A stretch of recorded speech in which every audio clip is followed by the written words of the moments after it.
They bring colour and class to the catwalk, introducing new styles and trends.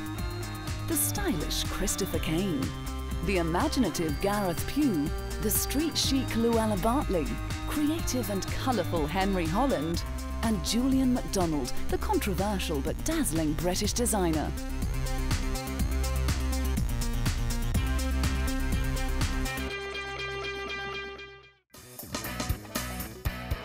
As one of the rising stars in the fashion scene, London-based designer Christopher Kane has been turning heads on the catwalk.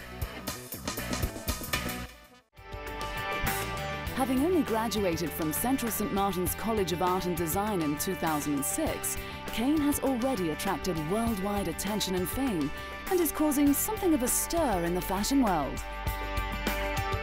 Before he'd even graduated, he was working for designers Russell Sage, who has been described as an edgy romantic, and Giles Deacon, who breathed beauty into British fashion. But he was also attracting the attention of some of the world's most recognizable and legendary designers, such as Donatella Versace, who hired him to help work on the Italian fashion house's Atelier Couture collection, while also consulting on their shoes and accessories. He began his own label in 2006 and appeared at London Fashion Week's New Generation venue. His debut show was set to seduce the fashion media, and he was widely tipped to become the new Versace. His minuscule creations were designed for a young female market and appeared more than a little provocative. However, he enjoys mixing both masculine and feminine styles to create a very contemporary look. His figure-hugging dresses, perhaps not for everyone, didn't leave much to the imagination. However, his amazing attention to detail and innovative ways of crafting the fabric around the female form definitely called for admiration. And like many UK designers, Kane was not afraid to experiment with new ideas. Not long after, the young designer teamed up with leading retail chain Topshop, giving shoppers a chance to own designer clothes at high street prices. This collection had the dark glamour of Scarlett O'Hara, with sparkling detail glinting against dangerously dark leather, velvet and silk. The Topshop have been so amazing, the show venue, everything about it is just brilliant. It's so easy, and also the collection I did for Topshop, it's just a great experience really to collaborate with such a big, reputable brand. It's brilliant. Kane is also helped along thanks to his partnership with the crystal company Swarovski, and now uses their materials for both his distinctive couture and ready-to-wear styles.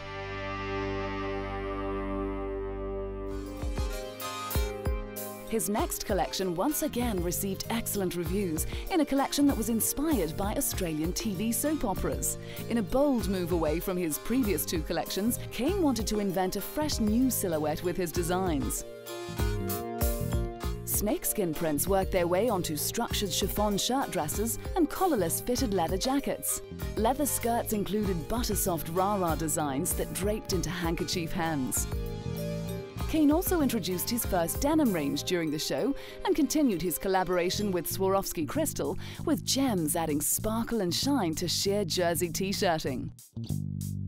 For his eagerly expected Autumn-Winter 2008 collections at London Fashion Week, Kane partnered with cashmere producer Johnstons of Elginby, also known as Johnstons Cashmere, to produce his own line of cashmere garments, revealing a romantic set of cashmere knitwear in greys and blacks, including long grey cardigans over trousers decorated by sequined discs.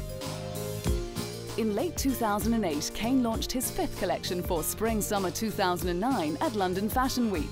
For this offering, he took the scalloped horizontal look and made it vertical. Grey again was prominent along with tan, green and orange.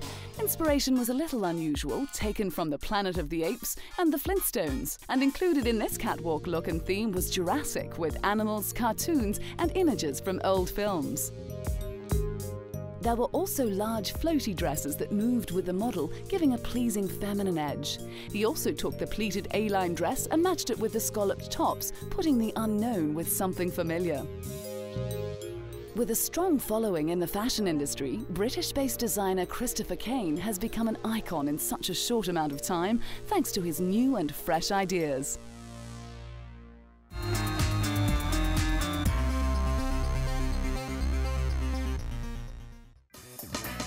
His designs are unusual, eccentric, and can sometimes appear to be quite scary. And it's all thanks to the creative mind of British fashion designer Gareth Pugh. His theatrical designs began in his early teens when he started working for the English National Youth Theatre as a costume designer. He then went on to complete a degree in fashion design at Central St Martin's in 2003, where his use of balloons to emphasize parts of the body became one of his characteristics, and since then he has become a critical success. Anna Wintour, the editor-in-chief of American Vogue, is an avid supporter of Pugh's extraordinary designs, and he's been described as the latest addition to a long tradition of fashion as performance art, joining with other unconventional designers such as Alexander McQueen, John Galliano and Vivienne Westwood. Britain's always been that place where people to look to for something creative, and it's still very much kind of a hotbed of creative talent. Pugh made his solo debut during London's autumn 2006 Fashion Week, with crowds cheering as his Harlequin-inspired collection stormed onto the catwalk. Huge inflatable puffer coats, black rubber catsuits and enormous headpieces were teamed with Doc Martens platform boots to give an urban punk feel. Models sported poodle-inspired hairstyles and austere white makeup, making the collection at times both androgynous and macabre. Since shooting to fame, he has come to be considered one of London's proudest achievers. His Spring-Summer 2007 collection unravelled like a forbidden but delicious addiction. A white fabric layer on the catwalk in the Natural History Museum became an unusual and possibly quite dangerous wind tunnel as the models appeared in more of his extravagant designs. A black and white checkered cashmere dress undulating around the body in an architectural vision appeared, while models' heads were faceless balloons, vacuum-packed in rubber with hardly decipherable air and eye holes. Mini dresses of PVC and perspex patchworks of black and white or metal mesh shifted over rubber body stockings of black, silver or white, and came under variations of the suffocating gimp masks, some decorated with gothic silver swirls, others with glittering harlequin patterns and bunched up rubber disfigurements. Pugh's signature coats, as full of air as the catwalk itself, came in silver and black checked foil, and above their puffed collars, the nightmare masks had ponytails standing erect like Spartan battle dress.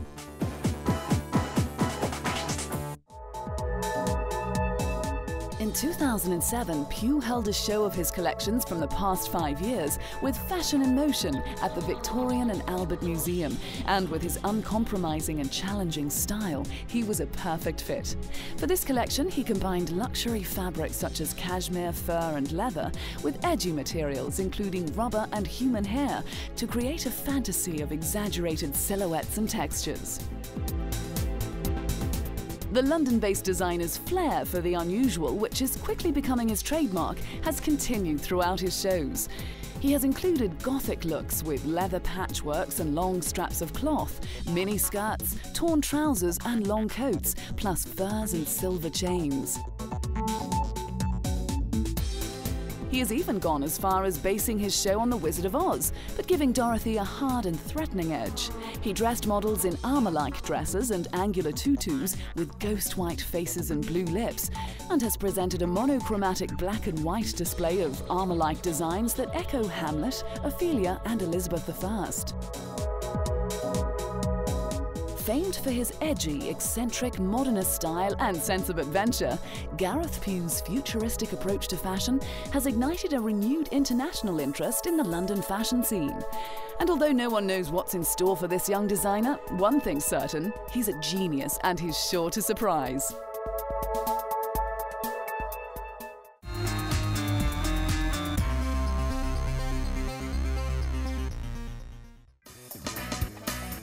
She might not have started in the industry as a designer, but Luella Bartley is now thrilling audiences around the world with her funky and feminine creations.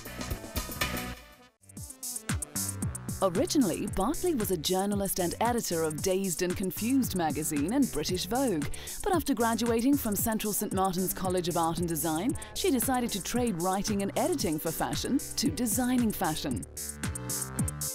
She established her own label in 1999 entitled Luella and displayed her first collection called Daddy, I Want a Pony. After receiving Britain's Young Designer of the Year award, she debuted her show Daddy, Who Were the Clash at London Fashion Week and became known for her girly punk style. She then took her catwalk shows to New York for a number of years and, like few others on the planet, was in touch with the young fashion-conscious girls. And whether it was a bathing suit that hugs a girl's hips or a black leather dress that would stun a crowd on any corner of the world, Bartley's fashions stand head and shoulders above the crowd. Showing her Spring-Summer 2002 collection at New York's Bryant Park, she drew inspiration from American Indian motifs with furry-looking headdresses and long suede dresses. Her mini-skirts were as high as they could go, and leggings stretch far beyond what one would traditionally expect. Denim mini-skirts and dresses and a variety of cowboy boots were just some of the amazing combinations that put her head and heels above the rest. Her fall collection was described as cool, hip and sexy and introduced 70s-inspired mini dresses, short denim trench coats and corduroy jumpsuits, as well as huge shoulder bags and retro crocheted shawls. Micro-mini sweater dresses with high turtlenecks were big, as were short sailor-inspired navy dresses with white trim and schoolgirl skirts with side pleats. It is said that Luella's #1 obsession is to design the perfect pair of jeans, and her obsession with denim continued into the next year, along with her version of spontaneous fun. Early January 2006, Bartley was chosen to introduce Target's Go International line, where each season a different fashion designer creates the line, which is only available for 90 days. After 6 years away from the London scene, Bartley returned to show at the London Fashion Week Spring-Summer 2008 season and timed it to coincide with the opening of her store on London's Brook Street. Helping to show off Bartley's designs was rising star Agnes Dean, one of the fashion industry's new school of models.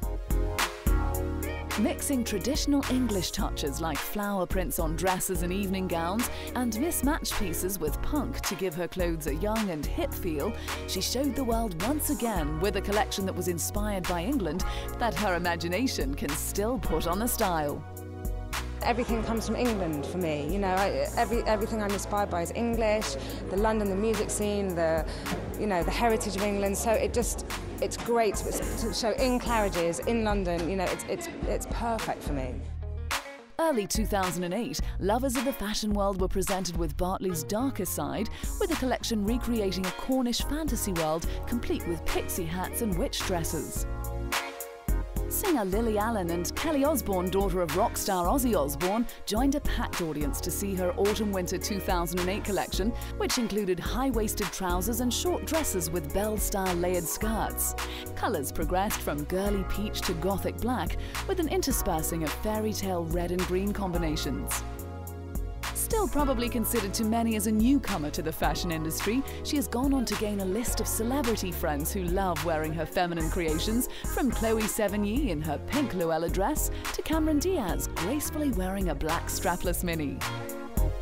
So, from journalist and editor of one of the world's most famous fashion magazines to one of the world's most famous fashion designers, it seems British Luella Bartley is here to stay on the fashion scene.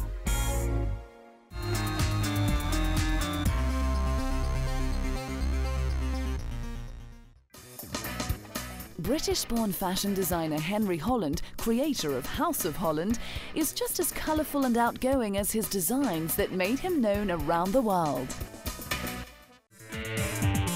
The brilliant thing about Holland is he's actually had no formal training in fashion design, and yet he's one of the hottest new designers to come out of England. His love and passion for fashion set in when he was a teenager, and he learnt a great deal about fashion from being hands-on and creative, and finding the right people to help him make his dreams become a reality.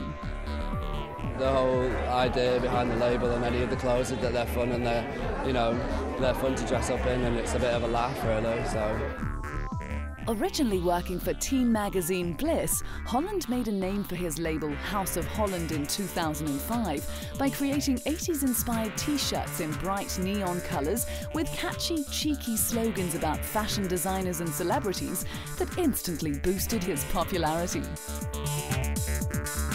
The shirts were an instant sensation with celebrities and fashion designers for their rhyming slogans like "Love me some Lohan," referring to troubled young actress Lindsay Lohan, and "Flick your bean" for Agnes Dean, referring to best friend and muse model Agnes Dean, as well as some more provocative rhymes featuring the name of Namibian model Bahati Prinsloo. His instant fame allowed him to move from t-shirt designer to fully fledged fashion designer, creating collections that are displayed at some of the most prestigious fashion events, even being invited by the queen of the fashion scene, American Vogue's editor-in-chief Anna Wintour, to attend fashion events in New York.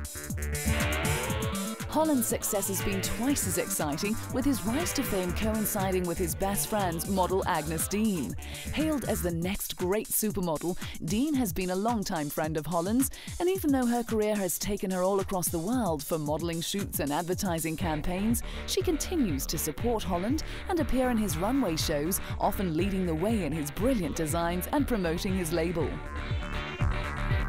In 2007, Dean led the charge wearing an oversized plum leather jacket with studs and matching hot pants in a show where Guns N' Roses lead singer Axl Rose took center stage at the House of Holland, with the fashion being inspired by the animated heavy metal singer.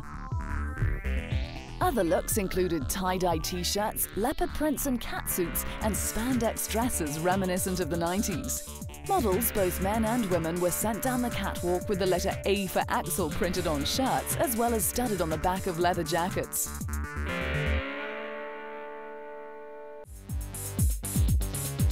For recent designs and collections that featured at London Fashion Week, the young designer used tartan and a faux coat of arms for unconventional suits, micro mini kilts, and psychedelic plaid shirt dresses accessorized with laced boots, with inspiration coming from his family history.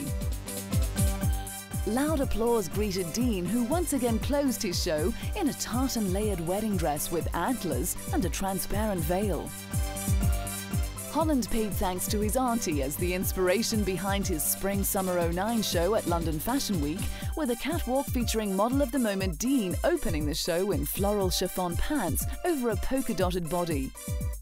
It started with a Beverly Hills 90210 box set, and then we sort of moved on to looking at prints and florals, and like my auntie's garden, I went to visit her and she's really into flower arranging and flowers and stuff, so yeah, all sorts. The show was light and airy, with chiffon playing a big part, along with big floral prints. Elsewhere, polka dots featured on cycling shorts with cutouts at the thigh, worn underneath bright, bold coloured shorts. The new generation designer Henry Holland is the toast of Fashion Town at the moment, with his cutting-edge take on designs and trends. He has put a different spin on fashion with bright, over-the-top colours and designs that will forever be fun and funky.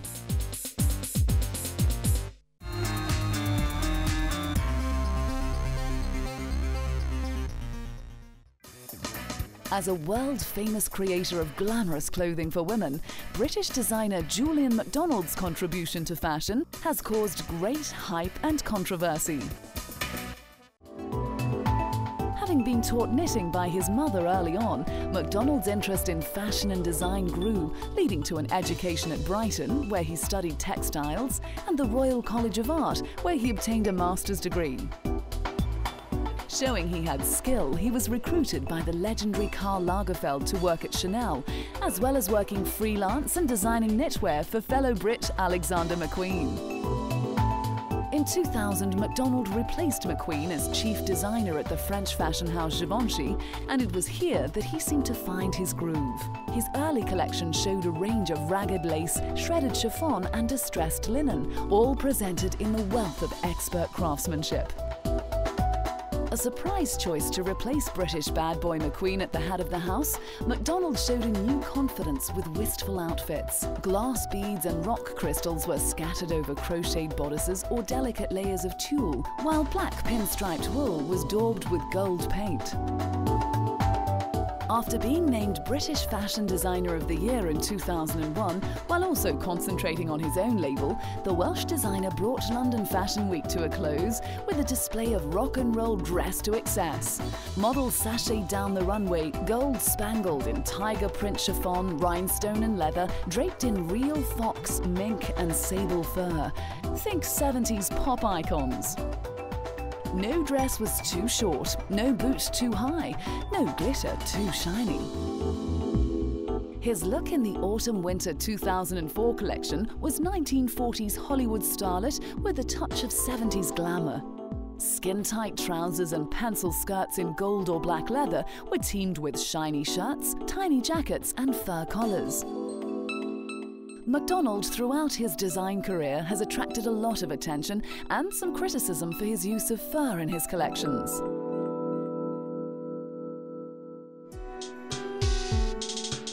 In 2005, while showing a display of flamboyant colours and patterns with bright designs that echoed back to the 1950s and 60s, the glamour was briefly interrupted when animal rights protesters jumped onto the runway. When McDonald appeared at the end of the show to receive applause from the audience, including fashion style icon Miss Piggy, another protester got onto the runway with a sign describing him as fur scum. However, that didn't stop the elaborate designer. A few months later, he turned the Freemasons' Hall into a red carpet scene out of old-time Hollywood at London's Fashion Week, with his catwalk show featuring American it girl Paris Hilton, who dazzled the audience when she took to the runway wearing diamonds worth more than $2 million. The collection focused on the total glamour school of dress, featuring corseted gowns with peacock feather hems, long slinks dripping with sequined fringing, and Russian sable and mink jackets sparkling with crystal embroidery. Hilton then appeared with the designer in a satiny white dress adorned with stud earrings closely packed with clusters of diamonds. Naomi Campbell has also lent her supermodel power to McDonald's fashion shows, where luxurious fabrics, sequins and fur all came into play, the latter used on almost every outfit, as the designer ignored the criticism.